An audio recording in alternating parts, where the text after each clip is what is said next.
Bonjour à tous et bienvenue dans ce que j'appelle En toute intimité avec Bérénice Boursier. Bonjour Bérénice. Oui, bonjour Alex, comment vas-tu? Très bien et toi-même? Oui, ça va très très bien à Miami. Tout va On va toujours bien. toujours bien. Super. Alors Bérénice Boursier est psy et sexothérapeute ici à Miami et j'ai l'honneur de pouvoir te poser quelques petites questions. Ouais. Aujourd'hui, on va parler de la place de la femme dans l'expatriation. Moi, j'ai la chance de coacher beaucoup de femmes en France, souvent qui ont eu des très gros postes, qui sont vraiment épanouies.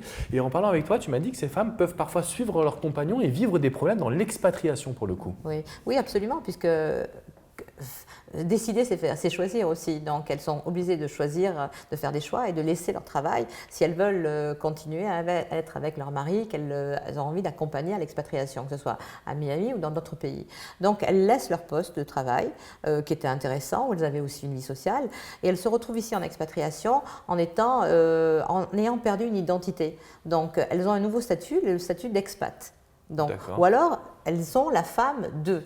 Ça, c'est problématique. Ça, c'est très problématique puisque auparavant, elles étaient, je ne sais pas, Ginette, Paulette, ce que tu veux. Elles avaient un statut autre, donc elles existaient professionnellement et socialement, et en même temps, elles gagnaient leur vie. Et tout à coup, elles ne gagnent plus leur vie, et ça devient la femme, l'épouse, la compagne de monsieur.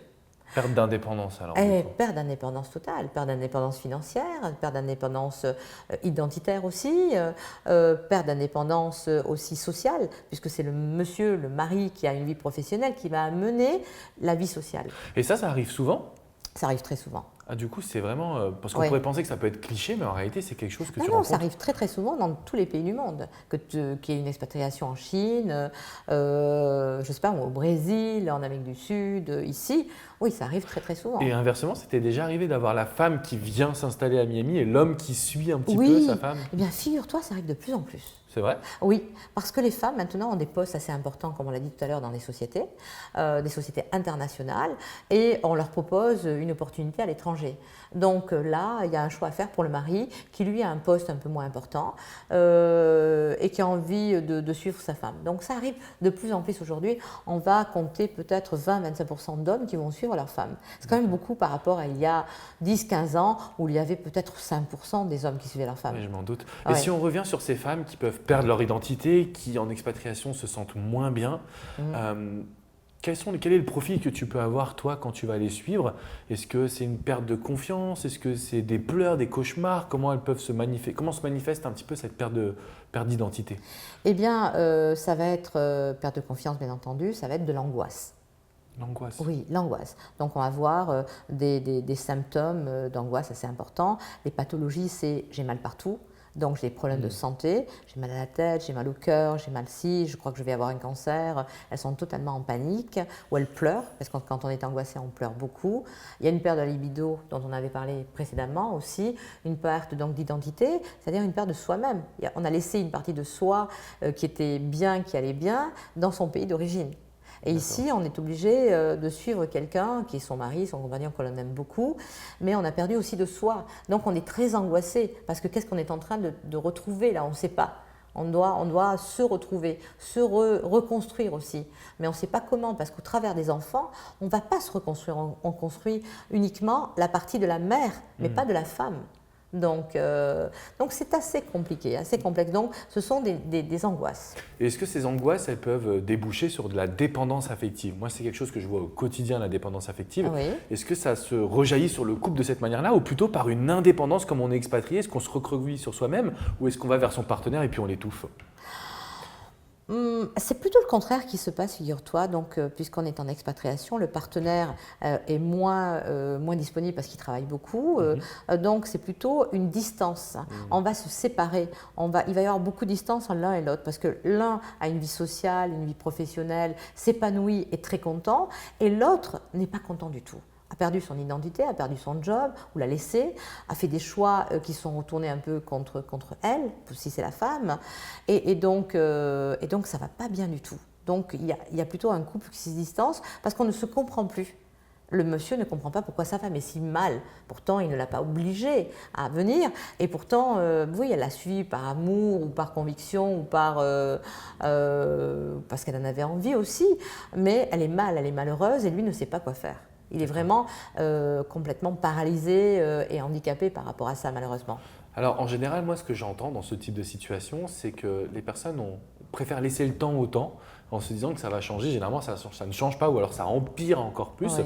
Quel est le conseil que tu pourrais donner à ces femmes qui sont en expatriation, qui se sentent mal? Oui. Quel est le premier conseil que tu pourrais leur transmettre? Alors, premier conseil que je peux vous donner, vous mesdames, qui partez en expatriation, qui allez suivre votre compagnon, votre mari, votre amoureux, eh bien, prenez contact avec des associations dans le pays où vous allez aller. Déjà, des associations qui vont vous permettre de rencontrer d'autres personnes. Donc des hommes, des femmes, de faire des activités qui peuvent vous plaire aussi. Donc vous arrivez dans le pays que vous ne connaissez pas ou que vous connaissez peut-être un petit peu parce que vous y êtes allé en vacances, mais en même temps vous allez rencontrer ces gens dans l'association avec lesquels vous avez été en contact pendant quelques semaines auparavant et vous allez avoir l'impression de ne plus être seul. Vous allez vous faire des amis rapidement. Donc prenez contact avec toutes les associations qui puissent être intéressantes pour vous. Donc la socialisation, c'est vraiment l'impact qui va permettre à une femme d'équilibrer sa vie en quelque Oui, sorte. bien sûr. La vie sociale est importante pour l'individu, que ce soit D'accord. ici ou ailleurs. Ok. On n'a pas de vie sociale, Bien on sûr. est seul, on déprime, on s'isole. Ouais. Du coup, j'ai une phrase qui me vient, j'entends souvent ça en coaching, c'est oui, mais quand je ne suis pas avec mes enfants, j'ai l'impression de les abandonner. Est-ce que c'est quelque chose que tu as entendu aussi de la part de ces femmes ou elles ont au contraire besoin d'aller à la salle de sport, de rencontrer du monde? Oui, oui. Eh bien, ici, à vrai dire, les enfants prennent beaucoup de temps. D'accord. Parce que déjà, il y a la distance. On doit emmener, ça dépend si on a 2 ou 3 enfants. On va dire une famille moyenne avec 2 enfants. Ils n'ont pas vraiment le même âge. Donc, les distances… Entre les écoles et les activités. Les écoles et les activités. Ici, il y a beaucoup… l'école commence, on va dire, à 8 h le matin et se termine autour de 2 ou 3 h l'après-midi. Après, il y a les activités extrascolaires et puis après, il y a les devoirs. Ici, il faut le savoir, il y a beaucoup de devoirs. Beaucoup. Donc, l'enfant prend beaucoup de place dans la vie de la femme. La femme va faire sa vie sociale quand l'enfant est à l'école, très souvent. Donc elle va faire son sport, elle va prendre son café avec ses copines, si elle s'est fait des copines, elle va faire ses activités, donc quand l'enfant est à l'école. Et quand l'enfant va sortir d'école, c'est très souvent la maman qui va chercher les enfants. Donc là, elle les abandonne pas du tout, elle les a jamais abandonnés, hein, parce qu'elle est vraiment très présente, parce qu'il faut aller les chercher. Et puis après, il y a les devoirs ou les activités extrascolaires, et puis il y a les week-ends. Les week-ends, les Américains aiment bien s'inviter. Donc il y a beaucoup d'invitations, il y a toujours un anniversaire, il y a toujours une pyjama party, il y a toujours une partie quelque part. D'accord, ok. Très bien. Alors du coup, quand on est une femme expatriée, qu'on ne se sent pas bien, comment on fait pour te contacter? Eh bien, on m'appelle. Ou alors on me joint par mail, par exemple. On peut m'appeler au +1 786 238 90 83. Ou bien on peut me joindre par mail, donc pour tout, quel que soit votre problème. Mon mail c'est psyberenice@gmail.com. Ou bien on peut aller sur mon site internet et voir ce que je fais, www.psyberenice.com. Si vous avez des questions, n'hésitez pas à les laisser dans les commentaires. Je suis sûr que Bérénice y répondra. Oui, en effet. Oui, je vous répondrai. Oui, oui.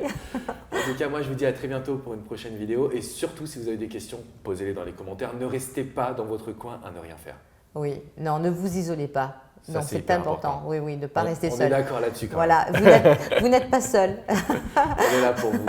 À très bientôt, les amis. Ciao, Au ciao. revoir, au revoir.